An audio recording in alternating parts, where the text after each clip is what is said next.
Anainot, pirming nanginginutan. Always number one. Always number one. DCGB 729 kHz. Enot sa Bareta. Enot sa Gabos. Ang DCGB aktibong miyembro yan kan kapisanan ng mga broadcasters ng Pilipinas ang KBP, Philippine Standard Time, hali sa Pag-asa, sakto alas 5 ang hapon. Alas 5 ng hapon, oras na para aramon ng mga maiinit na bareta kanal daw na maruluwas sa aga sa mga periodiko, radyo asin telebisyon. Erot na madadangog ngunyan sa DZGB Bareta alas 5. Mga bareta ngunyan para sa aga. Erot na tinipon sa DZGB Newsbase. DZGB Bareta alas 5. Kaiba ang field reports kan Mega Force Patrol. Hali sa iba-ibang parte kanalbay asin kabikolan. Ngunyan, uya ang sa idong tagapagbareta. Sandali. Oh, wait. Oh, eto na po.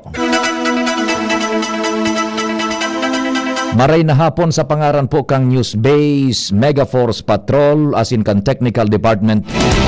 Ako po si Pio Fernandez ang sa indong magiging tagapaghatod bareta. Enot sa detalyes kan mga bareta sa lado lokal. Nasa linya ang Mega Force Patrol si Angel Mustasa. Angel, good afternoon. Go ahead. Tulong mga munisipyo sa probinsya kan Albay ang tinauwanin Balangay Seal of Excellence kan National Oversight Committee on Barangay Drug Clearing bilang pagrekognisar sa espersos kan lokal na gobyerno asin kampanya man ngaini kontra sa illegal na droga. Sigon kay Philippine Drug Enforcement Agency Albay, Provincial Officer Intelligence Agent 3 Noe Brigel, kaibahan sa mga natauwan kan pinakalako na pagbidbid iyo ang munisipyo kan Tiwi, lokal na gobyerno kan Malinaw asin ma nito bilang dugang man sa nainot na tulong mga munisipyo sa probinsya na natauwanin parehong rekognisyon. Kasabay kan pagtaripon kan komite ang deklarasyon ni na drug cleared sa 5 barangay o 5 barangay sa Ginubatan kay bahan na digdian barangay Iraya, Kalsada, Magiron, Masarawag asin San Rafael. Kasabi digdian na deklarasyon man nin retention o natauwanan retention bilang drug cleared status o sa indang drug cleared status ang nasa 225 barangay sa probinsya kan Albay asin 20 barangay naman ang may retention drug free status. Sinabi ni Brigel na padagos sa indang kampanya kontra sa illegal na droga sa probinsya tanganing mapugulan na ang proliferasyon kaini asin maihawas naman asin mailikay ana publiko partikular na ang mga albayano sa impluwensya kaini. Dagdag na bareta, Angel Mustaza, DCGB News. Thank you so much, Angel.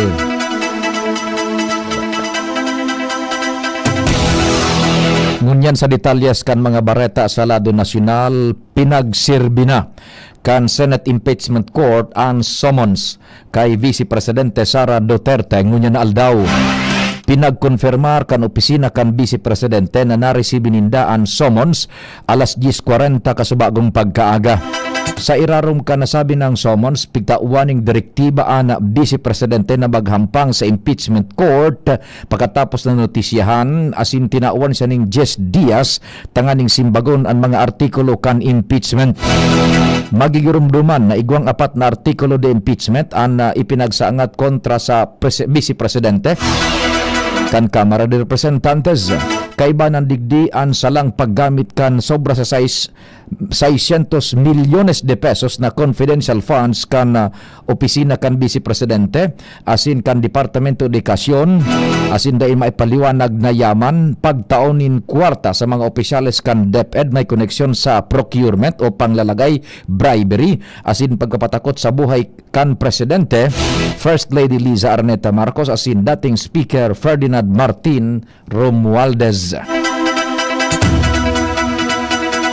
Nagtutubod si political analyst Professor Froilan Calilong na pwedeng magkaigwaning positibong efekto sa tiwala kan publiko asin investment sa nasyon ang paghiro kan impeachment case kontra kay Vice Presidente Sara Duterte.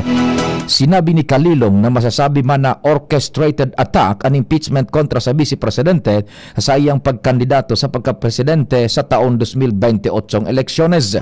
Siring man, saro man ining magayon na senyales para sa mga kapitalista dahil mahiling kan mga ini na igwang kapasidad ang Pilipinas na litigaron ang harlangkaw na opisyal kan gobyerno asin masiguro na daipig konsente ang korupsyon. Sa iba pang bareta, binasura kan Korte Suprema ang pinaghahagad na Temporary Restraining Order o TRO ni Senador Ronald Bato de la Rosa laban sa pagpautob kan mandamiento de arresto hali sa International Criminal Court o ICC. Sa botong 951 dai pinagtutugutan kan Korte Suprema ang kahagadan ni De La Rosa para sa TRO asin status quo ante order. Pinaglinaw man kan Korte Suprema na sa indang naging desisyon ang nakatutok sana sa kahagadan na interim relief bako pa pinal na pagresolbar sa kabilugan kan kaso. Kaibanan man sa mga pangenot na isyong paghurunan pa kan korte ang manungod sa pagkonsiderar bilang fugitive kay De La Rosa asin kun balido ang mandamiento de arresto kan ICC kontra kay De La Rosa. Pinagrekomendar kang Criminal Investigation and Detection Group o CIDG na sa angatanin kaso si suspendidong Sargento de Armas Mau Aplaza kan Senado o kay Mau Aplasca kan Senado. Sa sarong press briefing niya na aldaw, sinabi ni CIDG Director Robert Morico II na ipinagrekomendar ang kasong pagbalgar sa Akta Republika 11917 o Private Security Services Industry Act laban kay Aplasca. Sigun sa CIDG, nagpon ang provokasyon sa insidente kan kariribukan sa laog kan Senado kan Mayo 13 matapos na enot na magpaputok nin badil ang opisyal. Ipinunto ni Senador Raffy Tulfo na posibleng may responsibilidad sa Senate President Alan Peter Cayetano sa nangyaring baradilan sa Senado kung siya ang nagsugo na mag-warning shot si suspended Office of the Ombudsman Sargento de Armas Mau Aplasca. May koneksyon ini sa pahayag ni NBI Director Abogado Melvin Batibag na si Cayetano ang may command responsibility sa nangyaring insidente kaya ang Senate President ang dapat na enot na masuspindir. Sinabi ni Tulfo na kung ang Senate President ang nagsugo sa usaa na mag-warning shot, dapat sana na may command responsibility si Cayetano.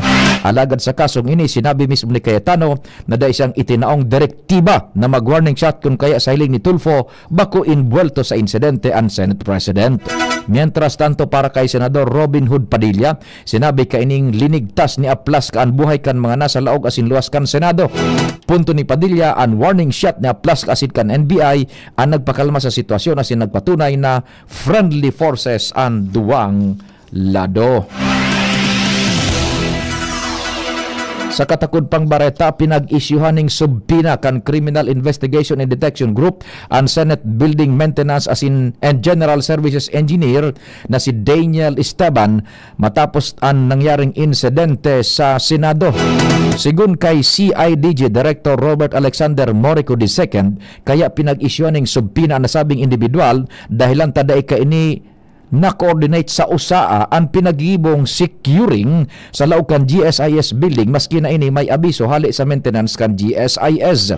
Napag-araman na nagdaranin pagkaadit sa mga media asin mga tao sa Senado ang nadangog na pagbarena sa GSIS nakataning sa naman kan Senado. Enot ng lininaw na kaya pinagkonsiderar ang maintenance asin pag-secure sa lugar dahilan ta may mga importanteng dokumentos asin mga painting sa lugar kantidad ni bilyones pesos. Tinawan doon ni Morico na maibitaran ko taan na ini kung nakikoordinar nin matanos ang Senate Building Maintenance asin General Services Engineer sa nasabing aktibidad kan GSIS. Balikan tan detalyes kan bareta sa lado lokal. Minaboltaan Mega Force Patrol si kumpadreng Jomar Bien hali dyan sa 1st District. Pading Jomar, marhay na hapon. Please go ahead na.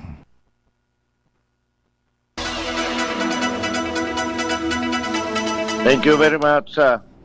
Pading sa mga dagdag na bareta, dapat na mag-update na kan records ang mga may kapamilyang senior citizen dito sa Siyudad Cotabato. Ini ang pangapudan ni City Councilor Salvi Balingbing, ang chairman ng Komite ng Senior Citizen sa Siyudad Cotabato. Tutok sa iya, may importante na masiguro na plansado ang mga records kan kapamilya nitong mga senior citizen tangani ng pag-claim kan mga benepisyo iyo anday madipisilan asin maiwasan ang mga reklamo. Partikular na babanggit kang konsyala itong sa mga senior citizen na lalo na sumaabot na sa mga 80 ang edad, tangani ina diretso ang pulos kan mga benepisyo hali sa gobyerno lokal asin gobyerno nasyonal. Pigtawan nindo ni Balingping na ang mga nag-80 anyos na ngunyan, natatawa naman ng 10,000 pesos hali sa gobyerno nasyonal, pero ang sa syudad kan Tabaco, minatao naman ni 5,000 sa kada nag-80 anyos, 10,000 sa 85 anyos, 15,000 sa 90 anyos, 20,000 sa 95 anyos, asin 30,000 sa nagsangkatos na edad. Susog sa Conchiala na may mga naging eksperyensya sinda na pag-abot ka naro kay ni mga edad, iyon may mga problema pa ang mga dokumentos kung kaya naridibisilan ang mga pamilya na makaklaim ka na benepisyo ka na mga senior citizen na ini, kaya abang mo niyan pa, amay pa, kay po na arayuso na ngani na maiwasan ang problema. Yan ang report, Jomar Bien, DCGB. Thank you so much, kumpadreng Jomar Bien. Buwalta kita sa iba pang detalyes kan Bareta sa Lado Nasyonal sa giraray na pinag-inkaminar kan Commission on Elections ang publiko na magparehistro sa masunod na taon tanganing makaboto sa 2028 elections. Sa kapihan sa Manila Bay, sinabi ni COMELEC Chairman Abogado George Erwin Garcia na sa giraray nindang itinalaan ang voters registration na mapon Pebrero 2027 asin madurar sundo September 2027. Sigun kay Garcia, pagkakataon na ini kan mga day pa nakapagparehistro kung saan maut nindang dagdagan pa ang mga voter registration sites tanganing mapakaskas asin mas maparani sa publiko. Katakod kay ini puga-puga naman ang COMELEC sa pinagigibong preparasyones para sa barangay asin sangguniang kabataan election sa Nobyembre 2 kaining taon pati na sa pinakaenot na BARMM parliamentary election sa Nobyembre 14, 2026. Dagdag pa ni Garcia en kaso man na makanselar ang BSKE, ipagpapadagos pa man sa giraray ninda o isasabay ang mga maot magparehistro para sa Pebrero. Alagad aminadong komplikado o kulang na sina sa oras, ipinaliwanag ni Garcia na pigkakaipuhan pa manindang magsunod sa layas kung in kaso ipag-oktaba ang BSKE kung saan preparado man ang COMELEC offices anuman ang maging pagbabago magkaigwaning desisyon manungod digdi. Sa pangarang ka nagsururat kan informasyon sa Pangenot ni News Director Mardela, Nicole Ann Gloriani, Jen Matthew Balyaran, Mega Force Patrol sa Master Control si Tatanems Flora, sa IT si Jerome Nico Martinez na itabi maghali, tulos na masunod ang Our Mother Perpetual Help Novena. Ako po si Pio Fernandez, salamat, marhain hapon. Discover the beauty of playing brightly with New Star on